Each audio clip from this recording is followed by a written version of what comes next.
Hi, everybody. Welcome to Words Alive. This is Sandy with Story Station, and I'm excited that you joined us for this special book called Up and Down by Oliver Jeffers. If you look closely and be a picture detective on the cover, you can see there's an animal and a little boy. Can you tell what animal that is? Put it up real close for you. Something black and white, and it has some little wings. Well, while you're thinking about what that animal is, let's get our bodies ready to read. Get your great big eyes wide open so you can see all the beautiful illustrations from Oliver Jeffers. And now open up your ears, turn up the volume so you can hear all of the beautiful words that he wrote. Open up your voice box so you can respond to all the questions and tell me how you like the book. Now let's get ready to sing the parts of the book. The title's on the front, the title's on the front. Hi-ho, Biblio, the title's on the front. The author writes the words, the author writes the words. Hi-ho, Biblio, the author writes the words. The illustrator draws, the illustrator draws. Hi-ho, Biblio, the illustrator draws. The spine binds the book, the spine binds the book. Hi-ho, Biblio, the spine binds the book. And now it's time to read, and now it's time to read. Hi-ho, Biblio, and now it's time to read. Thank you for joining me in that song. And now, did you guess what this creature is that's black and white and it's flapping something? I think those might be wings. Can you flap your wings? Let's see what up and down is all about. I wonder if it's something to do with flapping wings. And let's see if you were right about this creature and his friend. Up and Down by Oliver Jeffers. And thank you to Philimo Books and Penguin Group for letting us share this book with you today. It looks like they're going into a very big building with a very large entrance. And the gate is open. It says this way. Once there were two friends. Can you guess what that creature is yet? It looks like it might be a little chilly. He has a hat on.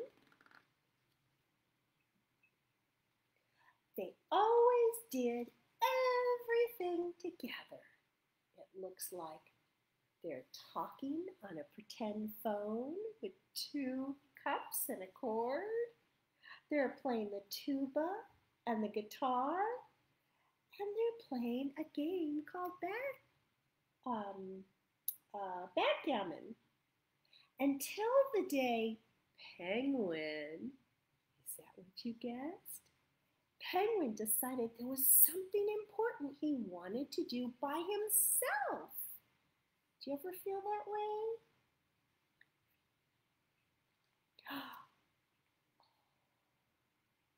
Fly! Look at that. Do you think Penguin's going to be able to do that? Do you know if penguins can fly? I know they have wings, but I never thought about it. And look at where he lives, a place with lots of snow on the mountains. He did own wings after all, although they didn't seem to work very well. But that didn't stop the penguin from trying. Oh my goodness, don't try this at home. He put a ladder up walked to his dresser, climbed up, added a chair, and now he's going to jump with the boy holding a pillow underneath in case he can't fly. Do you think he's going to be able to do it? Nothing worked. And it wasn't long before he began to run out of ideas. What's this idea? Can you guess? He's looking to see if that helium balloon will lift him off the ground so he could get started flapping his wings. The boy even offered a ride in his plane, but it wasn't the same. The penguin wanted to do this by himself. Can you think of any ways the penguin could fly? After doing a bit of homework, it seemed like the odds were against him. They were reading all about it. And together they decided it was time to ask for help. What a good idea. If they're not sure how to do something, asking for help is a great way. They were going towards the sign that said birds this way. This sign said elephants this way. Can you guess why they're not going to see the elephants? I can guess why they're going to see the birds. Before they could ask, something caught the penguin's eye and he knew this was his chance. He saw this poster. It says, "Ever dreamed of flying? Are you short and fat?"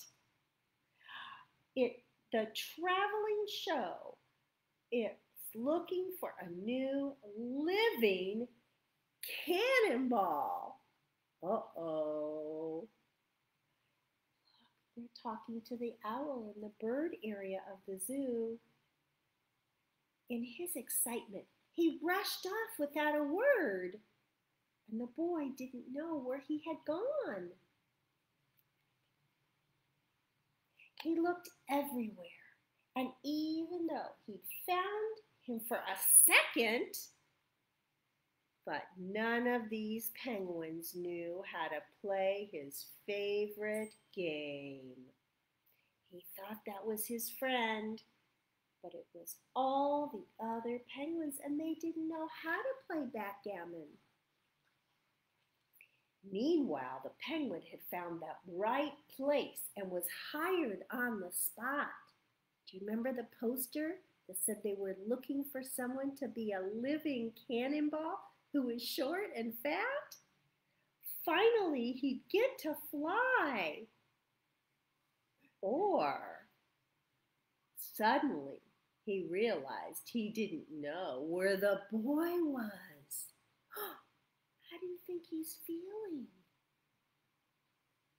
He didn't know where the boy was or how to get home. I'm thinking he's feeling alone and lost.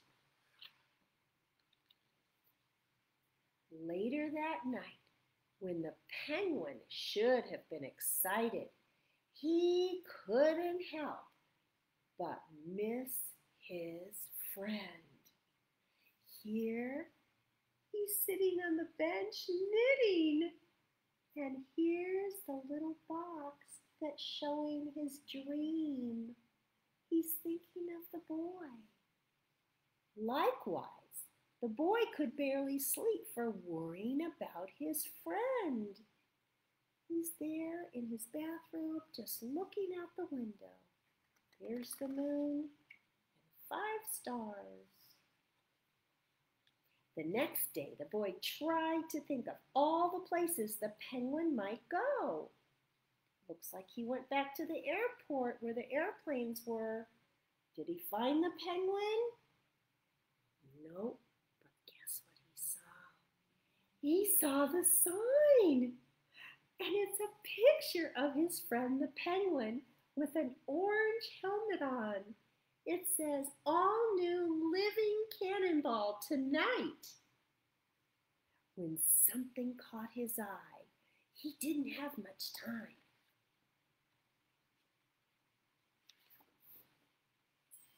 The penguin's moment had come. Suddenly, he wasn't sure about flying anymore. Oh, do you think he's feeling nervous about doing something for the first time? Would you feel nervous going into a cannonball and being shot out like a ball? What do you think could happen? I think there could be a lot of problems. Do you think he's going to fly in the air? What about landing? He wished the boy were there. Had his friend even noticed he was missing? Do you remember the friend? But it was too late for thoughts like that. Bam! He took off like a bullet. He's finally flying. The boy rushed in, hoping he could still catch his friend. There he's paying for the ticket to get in. Here's his friend way up high. He's up so high, the boy can't even see him. He's putting his hand up and stretching his neck and looking to see, where is he? He was terrified and missed the boy more than ever. Look how high he is. I'm glad he has a helmet. Oh, what's the boy doing? Can you tell? He's got that pillow. Do you remember when he climbed up on the dresser, on the chair, and jumped? And he caught him with the pillow. He also has a net, but it doesn't look big enough. He has a trampoline. Maybe if he lands right on that spot. I don't know. And there he is with his arms open. His arms are opening wide to catch him. And look at his face. How is he feeling? I would be afraid and nervous and scared. And there's Penguin with the arrow coming down, down, down. The boy was there to catch him. The friends agreed that there was a reason why his wings didn't work very well. Phew! He did catch him. Because penguins don't like flying. I don't think they're meant to fly with those wings. The two friends made a break for home. Oh, look at, he's on stilts. Have you ever seen anyone walking on stilts? They're great big sticks with a place to put your feet. And the penguin looks like he's riding a tricycle. There they go. And they took a break to get home to play their favorite game.